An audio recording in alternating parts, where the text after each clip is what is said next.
India में सबसे common respiratory बीमारी है सीओपीडी, जिसका फुल फॉर्म होता है chronic obstructive pulmonary disease. Chronic obstructive pulmonary disease.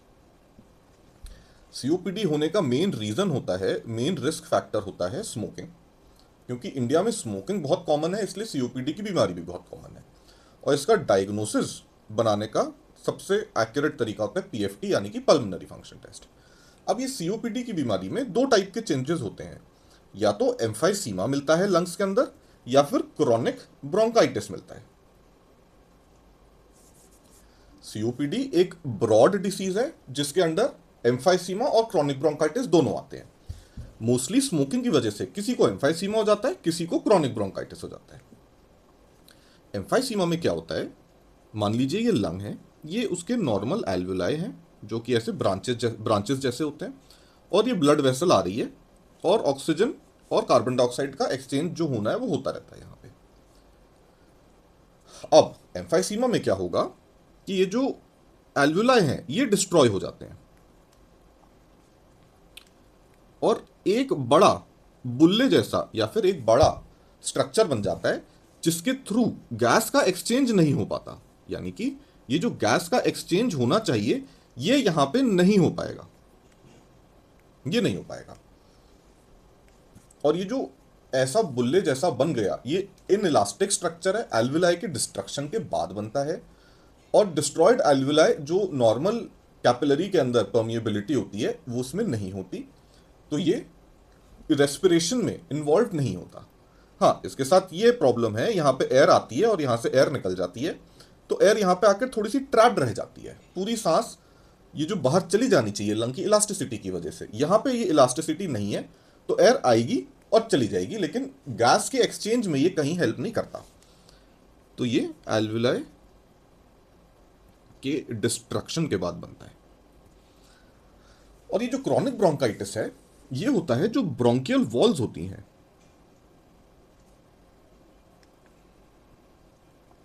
इन ब्रोंकियल वॉल्स के इन्फ्लेमेशन, ब्रोंकियल वॉल इन्फ्लेमेशन की वजह से। और ये जो ब्रोंकियल वॉल का इन्फ्लेमेशन होता है इसके साथ साथ होता है प्लस जो म्यूकस गॉबलेट सेल्स हैं इनकी हाइपरट्रॉफी।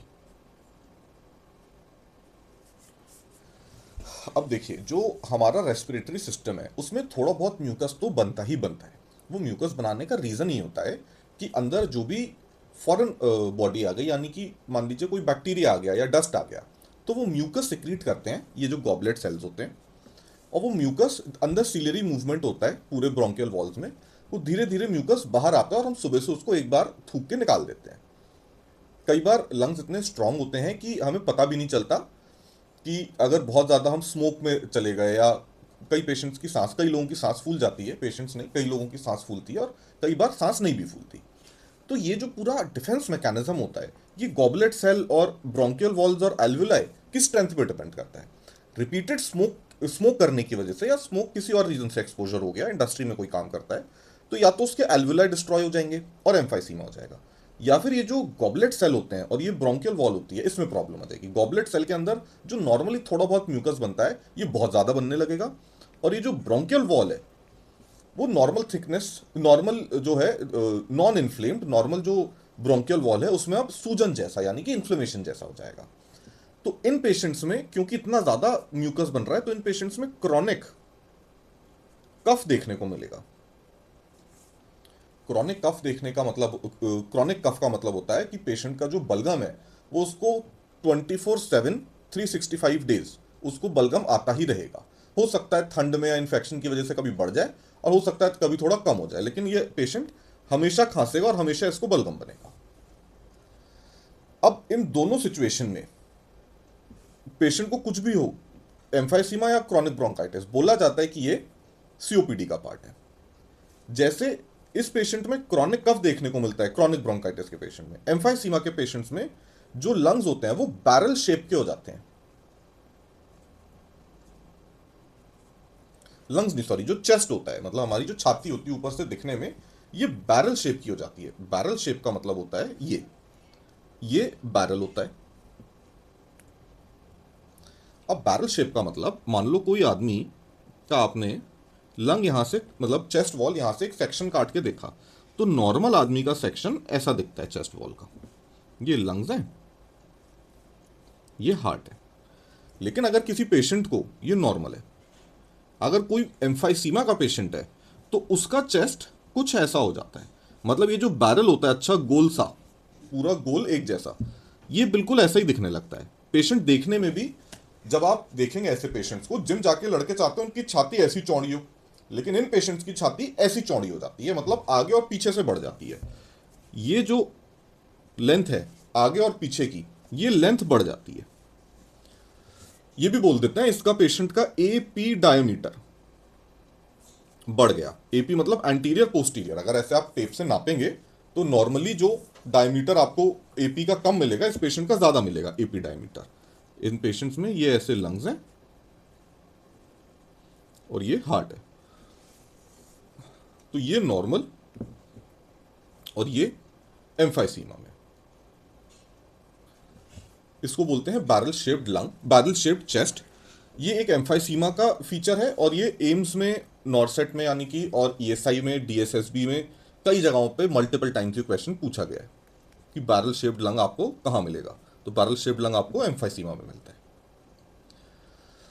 अब चाहे एम्फाइसीमा हो या क्रॉनिक ब्रोंकाइटिस, पेशेंट के सिम्टम्स मोटे मोटे सेम रहते हैं। सबसे पहले पेशेंट को इसमें ब्रेथलेसनेस होता है, और ब्रेथलेसनेस के साथ पेशेंट को होता है ऑर्थोपनिया। ऑर्थोपनिया का मतलब होता है पेशेंट अगर सीधा बैठा है तो उसको ठीक लगता है। अगर ये पेशेंट सीधा चित्त लेट गया बिस्तर पे, बिना तकिया के सीधा लेट गया, तो इस पेशेंट की सांस फूल जाएगी। यानी कि लेटने पे सांस फूलना का मतलब होता है ऑर्थोपनिया। साथ साथ पेशेंट को टैकीकार्डिया भी रहता है और कई बार टेकिपनिया भी मिलता है। अच्छा, इन पेशेंट्स में वीज बहुत कॉमनली मिल जाता है। वीज इसलिए होता है क्योंकि पेशेंट की जो सांस की नली होती है वो सिकुड़ जाती है।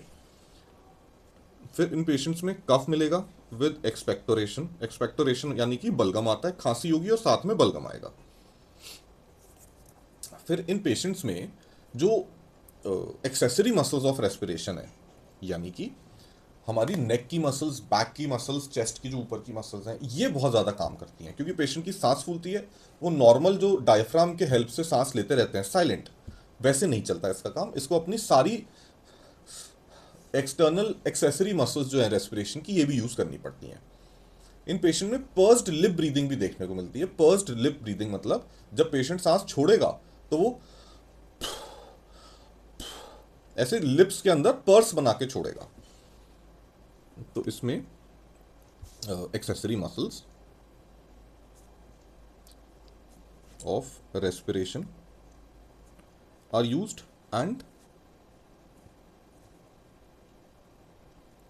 Pursued lip breathing. Pursed lip breathing के अलावा इन पेशेंट्स में डायफ्रामेटिक ब्रीदिंग भी एडवाइज होती है, वो हम नर्सिंग केयर में आगे पढ़ेंगे।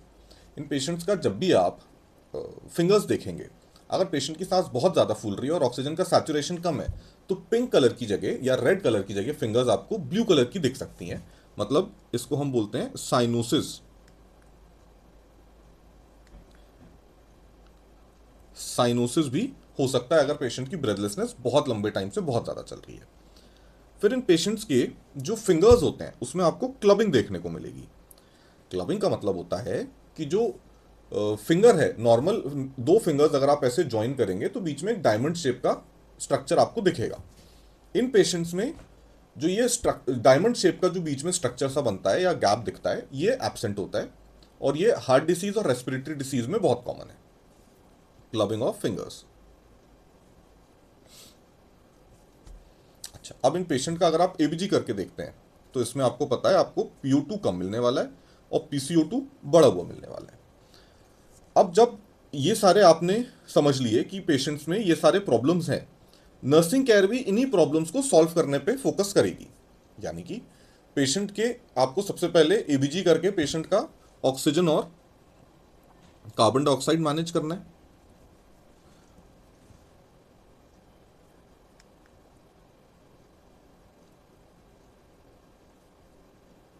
मतलब कार्बन डाइऑक्साइड बहुत ज़्यादा बढ़ने नहीं देना है और ऑक्सीजन बहुत कम नहीं होने देना है।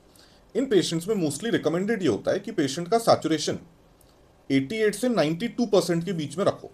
मतलब अगर किसी पेशेंट का सैचुरेशन मान लीजिए 80% है, तो आप इसको बहुत थोड़ा सा 1 to 2 लीटर्स ऑक्सीजन आप लगा दीजिए, ठीक है। 1 to 2 लीटर्स पर मिनट लो फ्लो ऑक्सीजन। ये जो लो फ्लो ऑक्सीजन है ये नेजल प्रोंग्स या फिर नेजल कैनुला से लगाया जाता है, या फिर नेजल कैथेटर भी बोल देते हैं, या फिर वेंचुरी मास्क से लगाया जाता है।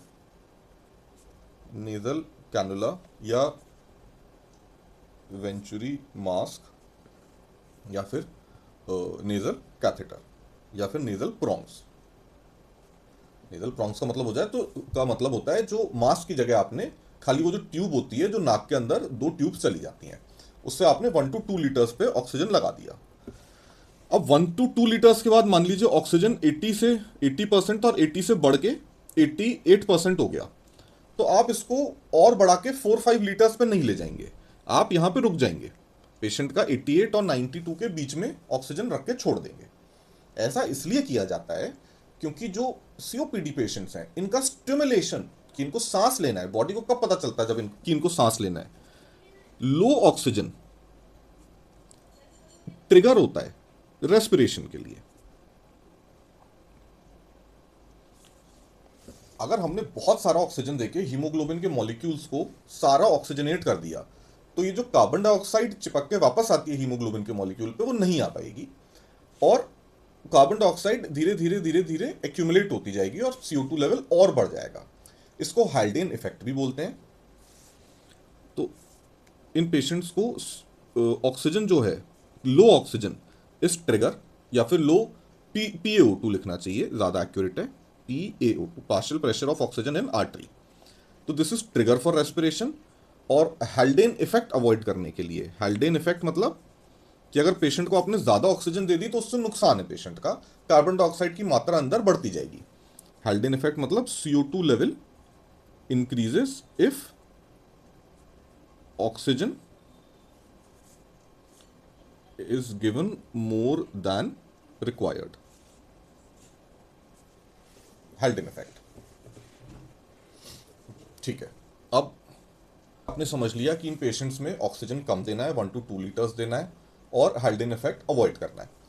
अच्छा, ये जो 1 to 2 लीटर्स का ये क्वेश्चन नॉर्सेट में पूछा गया है, PGI और ESI में भी पूछा गया है कि 1 to 2 लीटर्स ऑक्सीजन देना है और नेजल कैनुला कैथेटर या प्रोंग से या फिर वेंचुरी मास्क से देना है।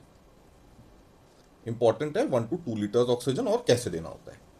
हाई फ्लो मास्क नहीं, और ये भी आपको याद रखना है कि ये लो फ्लो ऑक्सीजन है, हाई फ्लो मास्क से नहीं, लो फ्लो नेजल प्रोंग से दिया जाता है। अच्छा, अब इन पेशेंट्स में आपको जो पोजीशन है वो ऑर्थोपनिक पोजीशन या हाई फाउलर पोजीशन रखना होता है। हाई फाउलर या ऑर्थोपनिक पोजीशन रखनी होती है, पहली चीज। दूसरी चीज, पेशेंट को स्मोकिंग सेडेशन के लिए आपको काउंसिल करना चाहिए कि अगर स्मोकिंग नहीं छोड़ोगे तो कभी भी आप ठीक नहीं हो पाओगे। जो अभी बीमारी हो गई यहीं पे अगर रोकनी है बीमारी तो स्मोकिंग छोड़ दो। एक बार ये शुरू हो जाती है COPD की प्रॉब्लम तो उम्र के साथ बढ़ती है, और स्मोक अगर कर रहे हैं तो बहुत रैपिडली बढ़ती है। फिर पेशेंट को ब्रोंकोडायलेटर्स, अगर जरूरत पड़ी तो कॉर्टिकोस्टेरॉइड, एंटीहिस्टामिनिक्स,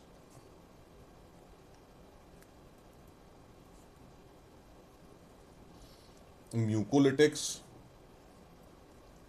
ब्रोंकोडायलेटर मतलब जो सांस की नली है उसको फैलाए। कॉर्टिकोस्टेरॉइड्स भी ब्रोंकोडायलेटर जैसा ही काम करते हैं। एंटीहिस्टामिनिक्स यानी कि एंटी एलर्जिक्स, म्यूकोलिटिक यानी कि बलगम पतला करने वाले, बलगम को तोड़ के पतला करने वाले ड्रग्स, ये सारे ड्रग्स दिए जाते हैं। इसके साथ साथ इनको नेबुलाइजेशन भी दिया जाता है, मतलब ऐसी भाप जिसके अंदर दवाई होती है जो कि नाक के रास्ते से और मुंह के रास्ते से भाप के रूप में लंग्स के अंदर जाती है। साथ में पोस्चरल ड्रेनेज कराया जाता है। नेबुलाइजेशन और पोस्चरल ड्रेनेज के अलावा इन पेशेंट्स को हम एक्सरसाइज सजेस्ट करते हैं।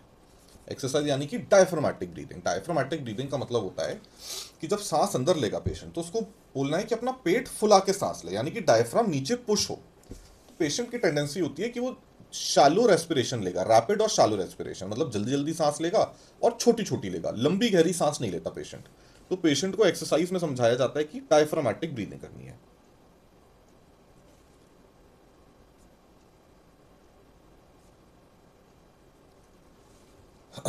मतलब लंबी गहरी सांस लेनी है, डायफ्राम नीचे जाना चाहिए। वो कैसे पता चलेगा कि डायफ्राम नीचे गया? पेशेंट का पेट फूलना चाहिए। जब सांस अंदर जाए तो पेट फूलना चाहिए, और जब सांस छोड़ो तो पेट भी अंदर जाना चाहिए। इससे डायफ्रामेटिक ब्रीदिंग से फायदा ये होता है कि पेशेंट का जो CO2 है इसका एलिमिनेशन बढ़ जाता है। पेशेंट की बॉडी से CO2 जल्दी निकलता है। ये एक जिपमर में पूछा हुआ क्वेश्चन है, तो ये इंपॉर्टेंट है, ये आपको याद रखना चाहिए। इसके अलावा पर्स्ड लिप ब्रीदिंग भी पेशेंट को रिकमेंडेड होती है।